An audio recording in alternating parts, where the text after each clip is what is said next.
மெய்வெளியின் செய்திகள் ஆதரவு வழங்குவோர் Satcon Holidays.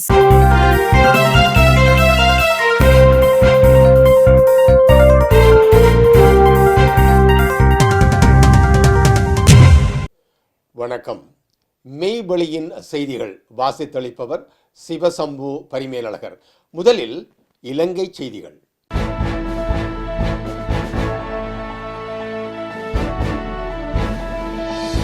வடக்கில் முதலீடு செய்யும் புலம்பெயர்ந்த உறவுகளுக்கு பகிரங்க அழைப்பு விடுத்தார் வடக்கு மாகாண ஆளுநர் நா. வேதநாயகன்.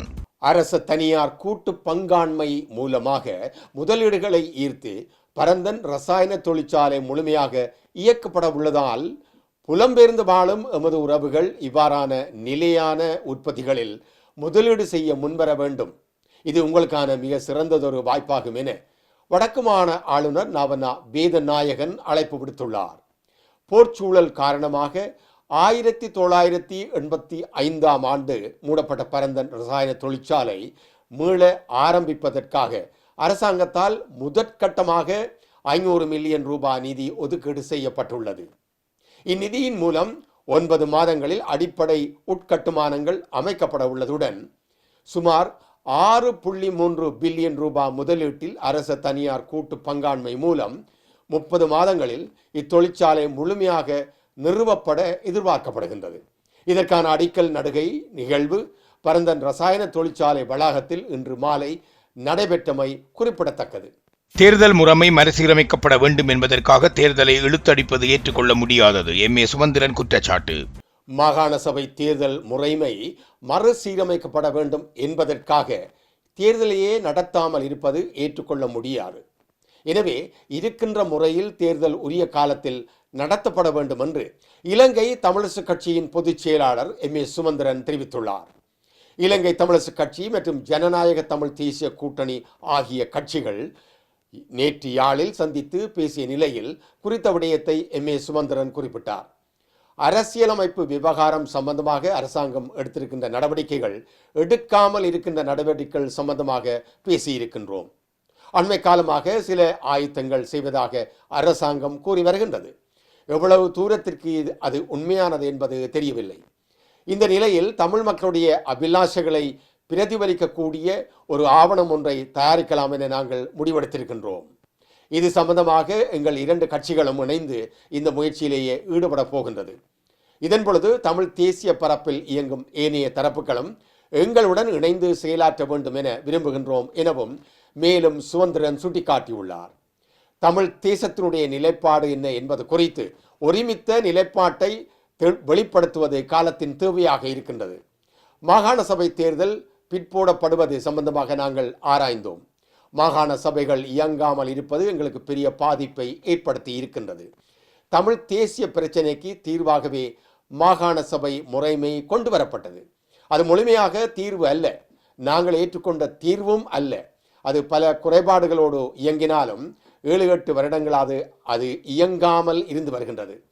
அது அரசியலமைப்புக்கு உட்பட்ட விடயம். ஜனாதிபதி தேர்தல் அறிக்கையிலேயே 1 வருட காலத்துக்குள்ளேயே மாகாண சபை தேர்தல்களை நடத்தி முடிப்போம் என்று வாக்குறுதியை கொடுத்திருந்தார்கள். அப்படி வாக்குறுதி கொடுத்திருந்தும் கூட இப்பொழுது 1 வருடம் நிறைவடைந்து அதன் பிறகு 4 மாதங்களும் ஆகியும் இன்னமும் மாகாண சபை தேர்தல் வைப்பதற்கான அறிகுறி எதுவும் கிடையாது. இதை இழுத்தடிப்பதற்கான முயற்சிகள் நடைபெறுகின்றது என சுமந்திரன் மேலும் குற்றம் சாட்டியுள்ளார். சுவிட்சர்லாந்து டாவோஸ் உச்சி மாநாட்டில் உயர்மட்ட பிரதிநிதிகளுடன் பேச்சுவார்த்தைகளில் கலந்து கொண்டார் பிரதமர் கலாநிதி ஹரணி அமரசூரிய.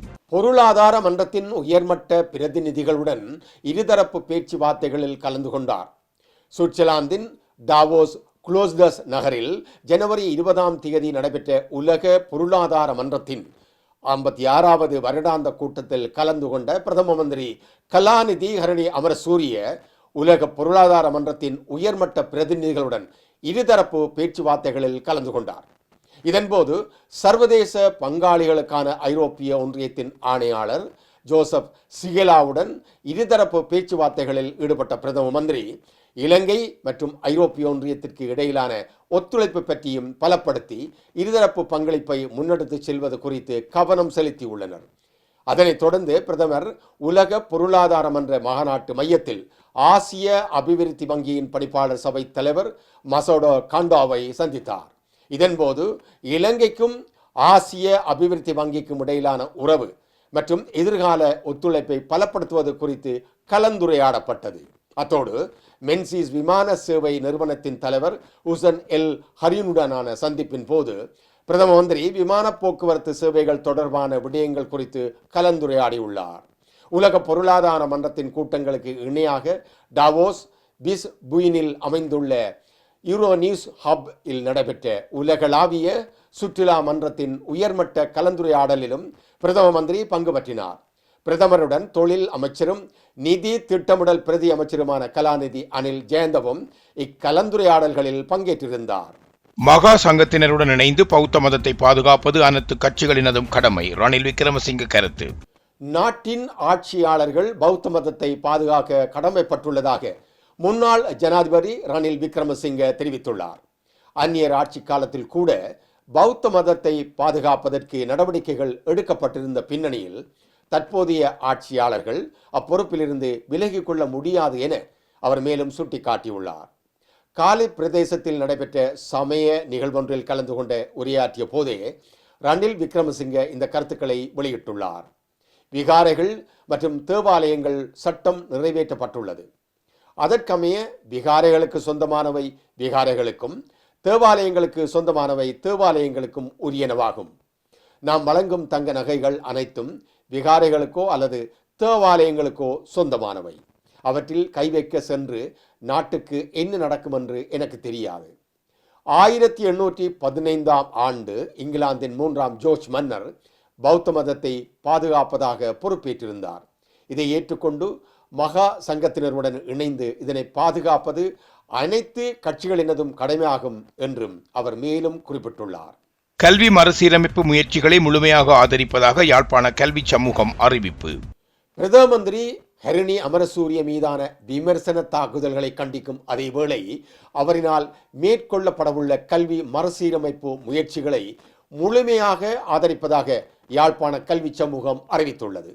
இது தொடர்பில் யாழ்ப்பாணத்தைச் சேர்ந்த பிரபல முன்னாள் பல்கலைக்கழக துணைவேந்தர்கள், கலாநிதிகள், பேராசிரியர்கள், சட்டத்தரணிகள், மருத்துவ நிபுணர்கள், பொறியியலாளர்கள், வங்கியலாளர்கள், பொருளியலாளர்கள், ஆசிரியர்கள், ஆர்வலர்கள் என 55க்கும் மேற்பட்டவர்கள் கையொப்பப்பட்டுள்ள அந்த அறிக்கையில் தெரிவிக்கப்பட்டுள்ளதாவது, பிரதமரும் கல்வி அமைச்சருமான கலாநிதி ஹரணி அமரசூரியவை இலக்காக கொண்டு மேற்கொள்ளப்படும் அருவருப்பான பெண் விரோதமான அவதூறான தனிப்பட்ட தாக்குதல்கள் குறித்து எங்களது ஆழ்ந்த கவலையையும் கடும் கண்டனத்தையும் பதிவு செய்கின்றோம். கலாநிதி ஹரணி அமரசூரிய ஒரு அரசியல் தலைவி மட்டுமல்ல, அவர் ஒரு அறிஞர், புத்திஜீவி, சமூக நீதி, சமத்துவம் மற்றும் கல்விக்காக உழைப்பவர். கொள்கை விவாதங்களை விடுத்து தனிப்பட்ட அவதூறுகள் மூலம் அவரை இழிவுபடுத்த முயற்சிப்பது அவரை மட்டுமல்ல, ஜனநாயக மதிப்புகள், பெண்களின் அரசியல் தலைமை மற்றும் பொது வாழ்வில் அறிவுசார் நேர்மை ஆகிய அனைத்தையும் அவமதிப்பதாகும். இத்தகைய தாக்குதல்கள் அறியாமையாமையும் ஒழுக்கமற்றவையும் மட்டுமல்ல, அவை ஜனநாயக உரையாடலையே இல்லாமல் ஆக்குகின்றன. தக்கபூர்வமான ஆதாரமுள்ள விவாதங்களை மேற்கொள்ளாமல் சில அரசியல் சக்திகளும் அவர்களின் ஆதரவாளர்களும் திரிவுபடுத்தப்பட்ட மற்றும் தவறான தகவல்கள் மூலம் உணர்ச்சிகளை தூண்டும் யுக்திகள் மீது தொடர்ந்து நம்பிக்கை வைத்து மிகுந்த ஏமாற்றத்தை அளிக்கின்றது. இன்று இலங்கை ஒரு வரலாற்று திருப்பு முனையில் நிற்கின்றது. ஊழல், இனவாத சுரண்டல் மற்றும் கொள்கை முடக்க நிலை ஆகியவற்றால் சபிக்கப்பட்டிருந்த பல தசாப்தங்களுக்கு பிறகு மக்கள் கட்டமைப்பு சார்ந்த மாற்றங்களுக்கான தெளிவான ஆணையை வழங்கியுள்ளனர். இந்த முக்கியமான தருணத்தில் இலங்கைக்கு முறையான மறுசீரமைப்புகள் அவசியம். அதில் குறிப்பாக கல்வி மறுசீரமைப்பு மிக முக்கியமானது. கல்வியை நீண்டகால தேசிய வளர்ச்சி, சமூக உயர்வு மற்றும் உலகளாவிய போராட்டத்தினை ஆகியவற்றின் அடித்தளம். ஆனால் நாட்டின் வீழ்ச்சிக்கு காரணமான அமைந்த அதே சக்திகள் மீண்டும் ஒருமுறை கலாச்சார மற்றும் உணர்ச்சி சார்ந்த விவகாரங்களை பயன்படுத்தி இந்த மறுசீரமைப்புகளை தடுக்க அல்லது திசை திருப்ப முயற்சிப்பதை நாம் காண்கின்றோம். பொறுப்பு, பயம் மற்றும் பிளவுகளால் இந்த நாட்டையும் மீண்டும் கட்டியெழுப்ப முடியாது என்பதை தீர்மானமாக வலியுறுத்துகின்றோம். கல்வி மறுசீரமைப்பு ஒரு அரசியல் அச்சுறுத்தல் அல்ல, அது ஒரு தேசிய அவசியம். தனிப்பட்ட தாக்குதல்கள் மற்றும் உண்மையினை திரிவுபடுத்துவதன் மூலம் உருவாக்கப்படும் அவசியமற்ற சர்ச்சைகள் வழியாக மறுசீரமைப்புகளை தகர்க்க முயல்வது நாட்டை பலவீனமாகவும் பிளவுபட்டதாகவும் வைத்திருக்கின்றது. அதன் மூலம் மீள அதிகாரத்துக்கு வர முயலும் சிலரின் அதிகார ஆசைகளுக்கே உதவும். இன்று கலாநிதி ஹரணி அமரசூரியவை அவர்களை தாக்குவோர் கலாச்சாரத்தையோ ஒழுக்கத்தையோ பாதுகாப்பவர்கள் அல்ல. அவர்கள் பாதுகாக்க முயல்வது தமக்கான சலுகைகளையும் தங்களது அரசியல் உயிர் வாழ்தலையும் தான். கடந்த 75 ஆண்டுகளாக இனவாதம், அதிகார துஷ்பிரயோகம் மற்றும் அறிவு விரோத அரசியல் மூலம் நாட்டை தோல்வியடைய செய்தவர்கள் இன்று சிந்திக்க தெரிந்த கல்வி அறிவு பெற்ற புதிய தலைமுறை உருவாகிவிடுமோ என்ற அச்சத்தில் இருக்கின்றனர் என யாழ் கல்வி சமூகம் அறிவித்துள்ளது. கல்லந்தன்னா ஸ்ரீ முத்துமாரி அம்மன் கோவிலுக்கு அருகில் பளபளக்கும் ரத்தின கற்பாறை கண்டுபிடிப்பு. கோவிலை சுற்றி குவிக்கப்பட்ட விசேட அதிரடி படையினர் டித்வா சூறாவளியால் ஏற்பட்ட நிலச்சரிவுகளால் கடுமையாக சேதமடைந்த கம்பள, கலகா, தெல் தொட்டபத்தின் கீழ் கலந்தன்னா பகுதியில் உள்ள ஸ்ரீ முத்துமாரியம்மன் கோவிலுக்கு அருகில் ரத்தினக்கல் என சந்தேகப்படும் ஒரு பாறை கண்டுபிடிக்கப்பட்டுள்ளது. இந்நிலையில் குறித்த பகுதியில் தற்போது போலீசார் மற்றும் விசேட அதிரடி படையினர் குவிக்கப்பட்டு பாதுகாப்பு பலப்படுத்தப்பட்டுள்ளது. இதேவேளை இரவு வேளைகள் குறித்த பாறையில் பிரகாசமாக ஒளிர்வதையும் காணக்கூடியதாக உள்ளது என தெரிவிக்கப்படுகின்றது. பேரழிவால் ஏற்பட்ட நிலச்சரிவை தொடர்ந்து குடியிருப்பாளர் ஒருவர் அதிகாரிகளுக்கு தகவல் அளித்ததை அடுத்து கோவிலுக்கு அருகில் பல்வேறு வண்ணங்களில் பாறை கண்டுபிடிக்கப்பட்டுள்ளது. இந்த நிலச்சரிவு பகுதியில் பல வீடுகளுக்கு சேதத்தை ஏற்படுத்தியுள்ளது. மேலும் கோயிலுக்கும் பெரும் சேதத்தை ஏற்படுத்தியுள்ளது. ஸ்ரீ முத்துமாரியம்மன் கோவில் 2010ஆம் ஆண்டு முதல் கூட்டு நிதி திரட்டும் முயற்சிகள் மூலம் எஸ்டேட் தொழிலாளர்களால் கட்டப்பட்டு வருகின்றது. இந்த ஆண்டு மார்ச் மாதத்தில் கோயிலை அதிகாரப்பூர்வமாக திறக்க திட்டமிடப்பட்டிருந்தது. இருப்பினும் திறப்பதற்கு முன்பே நிலச்சரிவு ஏற்பட்டதன் காரணமாக கோயிலுக்கு ஏற்பட்ட சேதத்தால் ஏற்பட்ட துயரத்திற்கு மத்தியில் ரத்தினக்கல் என்று சந்தேகிக்கப்படும் பெரிய பல வண்ண பாறை கண்டுபிடிக்கப்பட்டது என்பதை கவனத்தை ஈர்த்துள்ளது. இந்நிலையில் குறித்த பகுதியில் தற்போது போலீசார் மற்றும் விசேட அதிரடி படையினர் குவிக்கப்பட்டு பாதுகாப்பு பலப்படுத்தப்பட்டுள்ளது. அதே நேரத்தில் புவியியல் ஆய்வு மற்றும் சுரங்க பணியகம் மற்றும் தேசிய ரத்தினக்கல் மற்றும் நகைகள் ஆணையத்தின் அதிகாரிகள் பாறையின் தன்மை மற்றும் மதிப்பை கண்டறிய விசாரணைகளை மேற்கொண்டுள்ளனர். Discover the magic of Sri Lanka with Satkin Holidays. From breathtaking beaches to ancient temples, we offer curated travel itineraries for every kind of traveler. Our experts design the perfect journey, tailored to your needs and interests, ensuring you make the most of your time in Sri Lanka.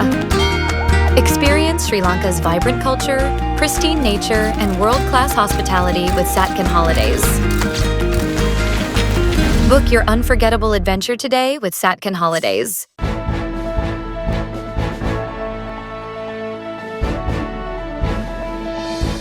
இந்திய பிரதமர் நரேந்திர மோடி நாளை மறுதினம் தமிழகத்திற்கு விஜயம். மதுராந்தகம் பிரச்சார பொதுக்கூட்டத்தில் பங்கேற்பதற்காக இந்திய பிரதம மந்திரி நரேந்திர மோடி நாளை மறுதினம் தமிழகத்திற்கு விஜயம் மேற்கொள்கின்றார். தேசிய ஜனநாயக கூட்டணியின் தேர்தல் பிரச்சார பொதுக்கூட்டம் செங்கல்பட்டு மாவட்டம் மதுராந்தகத்தில் நாளை மறுதினம் நடைபெறவுள்ளது. இந்த கூட்டத்தில் பிரதம மந்திரி நரேந்திர மோடி உரையாற்றவுள்ளார். அதிமுக பொதுச் செயலாளர் பழனிசாமி, தமாக தலைவர் ஜி.கே. வாசன் உள்ளிட்ட கூட்டணி கட்சி தலைவர்களும் பங்கேற்க உள்ளதாக தெரிவிக்கப்படுகின்றது. பொதுக்கூட்டத்தில் மாலை 3 மணி முதல் 4:30 மணி வரை பங்கேற்கும் பிரதமர் மாலை 4:30 மணிக்கு ஹெலிகாப்டரில் புறப்பட்டு மாலை 5 மணிக்கு சென்னை பழைய விமான நிலையம் செல்வார் என இந்திய செய்திகள் தெரிவிக்கின்றன. இதன் பின்னர் மாலை 5:05க்கு தனி விமானம் மூலம் அவர் டெல்லிக்கு புறப்படுவார் எனவும் தெரிவிக்கப்பட்டுள்ளது. உடல் எடையை குறைக்க யூடியூப் பார்த்து மருந்து சாப்பிட்ட மாணவி உயிரிழப்பு. உடல் எடையை குறைக்க யூடியூப் பார்த்து மருந்து சாப்பிட்ட மாணவி உயிரிழந்துள்ளார். இளம் தலைமுறையினர் மருத்துவர்களிடம் முறையான ஆலோசனை பெறாமல் யூடியூப் பார்த்து சுய மருத்துவம் மேற்கொள்ளும் ஆபத்தான போக்கு அதிகரித்து வருகின்றது. மதுரை செல்லூர் மீனாம்பாள் புரத்தைச் சேர்ந்த வேல்முருகன் விஜயலட்சுமி தம்பதிகளின் மகள் 19 வயதான கலையரசி தனியார் கல்லூரியில் 2ஆம் ஆண்டு பயின்று வரும் இவர் தனது பெற்றோரிடம் தான் அதிக எடையுடன் இருப்பதாக அடிக்கடி கூறி வருத்தப்பட்டுள்ளார்.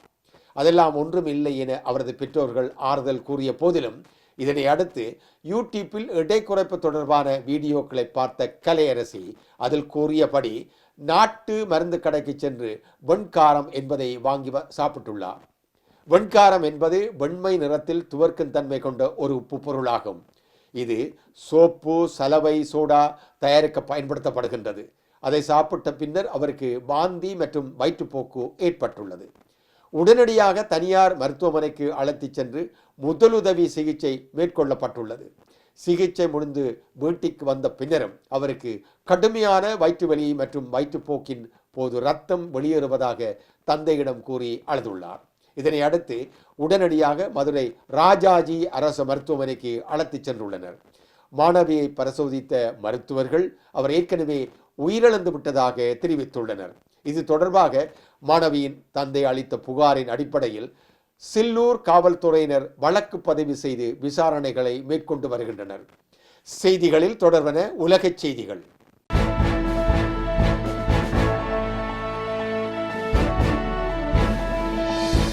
அமெரிக்க வர்த்தக ஒப்பந்தத்தின் ஒப்புதலை ஐரோப்பிய நாடாளுமன்றம் இடைநிறுத்த திட்டம், அதிகரிக்கும் பதற்றம். ஜூலை மாதம் ஒப்புக்கொள்ளப்பட்ட அமெரிக்க வர்த்தக ஒப்பந்தத்தின் ஒப்புதலை ஐரோப்பிய நாடாளுமன்றம் இடைநிறுத்த திட்டமிட்டுள்ளதாக தகவல் வெளியாகியுள்ளது. இது தொடர்பான உத்தியோகபூர்வ அறிவிப்பு இன்று பிரான்சின் ஸ்ட்ராஸ்பர்க்கில் அறிவிக்கப்பட உள்ளதாகவும் கூறப்படுகின்றது. கிரீன்லாந்து விவகாரத்தில் ஐரோப்பிய நாடுகள் மீது வரி விதிக்கும் ட்ரம்பின் நடவடிக்கையின் காரணமாக மேற்படி ஒப்பந்தம் இடைநிறுத்தப்படுவதாக கூறப்படுகின்றது. இது அமெரிக்காவிற்கும் ஐரோப்பிய நாடுகளுக்கும் இடையிலான மற்றொரு பதற்றத்தை குறிக்கின்றது. அத்துடன் ஐரோப்பிய சந்தைகள் சரிவடையவும் வழி அமைத்துள்ளது. ஐரோப்பிய பங்கு சந்தைகள் இரண்டாவது நாளாக சரிவை சந்தித்துள்ளன. நாணய சந்தைகளில் அமெரிக்க டாலரும் கடுமையாக சரிந்துள்ளமை குறிப்பிடத்தக்கது. லண்டன் ஹவுன்ஸ்லோ பகுதியில் 16 வயதுக்குட்பட்ட பல டீனேஜ் சிறுமிகளை குறிவைத்து நடத்தப்படும் பலாத்காரம். மேற்கு லண்டன் ஹவுன்ஸ்லோ பகுதியில் 30 வயதுடைய நபர் ஒருவர் 16 வயதுக்குட்பட்ட பல டீனேஜ் சிறுமிகளை நட்பாக பேசி அவர்களை தன்னுடைய வலையில் வீழ்த்தி பலாத்காரம் செய்து வந்துள்ளார். பாகிஸ்தான் நாட்டைச் சேர்ந்த சிலர் கும்பலாக சேர்ந்து சிறுமிகளை கடத்தி பலாத்காரம் செய்து வந்துள்ளனர். கடந்த ஆண்டில் பல சம்பவங்கள் நடந்துள்ளன. இந்த நிலையில் கடந்த 14ஆம் தேதி 16 வயதுடைய சீக்கிய சிறுமியை அந்த கும்பலைச் சேர்ந்த 30 வயதுடைய நபர் வீட்டுக்கு அழைத்து சென்று அறையில் அடைத்து பலாத்காரம் செய்துள்ளார். அந்நபருடன் வேறு 6 நபர்களும் அறையில் இருந்த நிலையில் அவர்களாலும் சிறுமி பலாத்காரம் செய்யப்பட்டுள்ளார். சீக்கிய சிறுமியை கடத்தி சென்ற சம்பவம் பற்றி அறிந்த சீக்கிய அமைப்பைச் சேர்ந்த 200க்கும் மேற்பட்டோர் மற்றும் சிறுமியின் பெற்றோர் சம்பவ பகுதிக்கு விரைந்துள்ளனர். அவர்கள் வீட்டுக்கு வெளியே ஆர்ப்பாட்டம் நடத்தி சத்தம் போட்டு அந்த நபரை வெளியே வரும்படி கூறினார்கள். எனினும் பதில் எதுவும் வராத நிலையில் போலீசாருக்கு தகவல்கள் தெரிவிக்கப்பட்டது. கதவை உடைத்து சென்ற போலீசார் சிறுமியை வெளியே மீட்டு கொண்டு வந்துள்ளனர். வாலிபரையும் மடக்கி பிடித்துள்ளனர். இந்த வீடியோ சமூக ஊடகங்களில் வைரலாகி வருகின்றது. கடந்த ஆண்டு டிசம்பர் 30ஆம் தேதி சீக்கிய அமைப்பின் தலைவர் ஜஸ்டா சிங் இன்ஸ்டாகிராம் வீடியோ ஒன்றில் அந்த நபரை எதிர்கொள்ளும் காட்சி இடம்பெற்றது. அவர் ஆப்கானிஸ்தானைச் சேர்ந்த முஸ்லீம் பின்னணியை கொண்டவர் என வீடியோ தெரிவிக்கின்றது. அந்த நபர் இளம் சிறுமிகளுடன் தகாத முறையில் நடந்து கொண்டார் என்றும் அவர் ஒரு கொடூர மனிதர் என்றும் பக்கத்து வீட்டு பெண் கூறியுள்ளார். தவிர அந்த நபரை மற்றொரு 12 வயது சிறுமியுடனும் அந்த பெண் பார்த்துள்ளார். சட்டத்தின் பிடியில் இருந்து தப்பிக்கும் யுக்திகளை பயன்படுத்தி அந்த நபர் செயல்பட்டிருக்கின்றார். இதனால் எங்களால் உதவ முடியவில்லை என போலீசார் தெரிவித்துள்ளனர். அந்த நபரின் வீட்டை கடந்து ஆயிரக்கணக்கான பள்ளி குழந்தைகள் தினமும் செல்கின்றார்கள். அவர்களில் சிலரை இதுபோன்ற விஷயங்களுக்கு அந்த கும்பல் பயன்படுத்திக் கொள்கின்றது என தகவல் தெரிவிக்கின்றது. இதுபோன்று கும்பல் இங்கிலாந்து முழுவதும் ஆயிரக்கணக்கான சிறுமிகளிடம் தவறாக நடந்து கொண்டுள்ளது என குற்றச்சாட்டு எழுந்துள்ளது.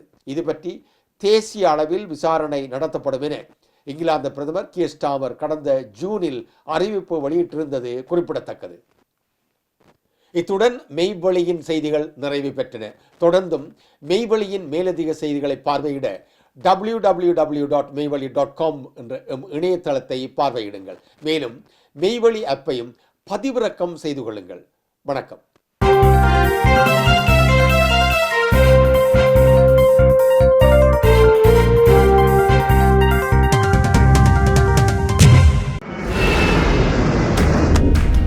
Discover Discover the magic of Sri Lanka with Satkin Holidays. From breathtaking beaches to ancient temples, we offer curated travel itineraries for every kind of traveler. Our experts design the perfect journey, tailored to your needs and interests, ensuring you make the most of your time in Sri Lanka. Experience Sri Lanka's vibrant culture, pristine nature, and world-class hospitality with Satkin Holidays. Book your unforgettable adventure today with Satkin Holidays.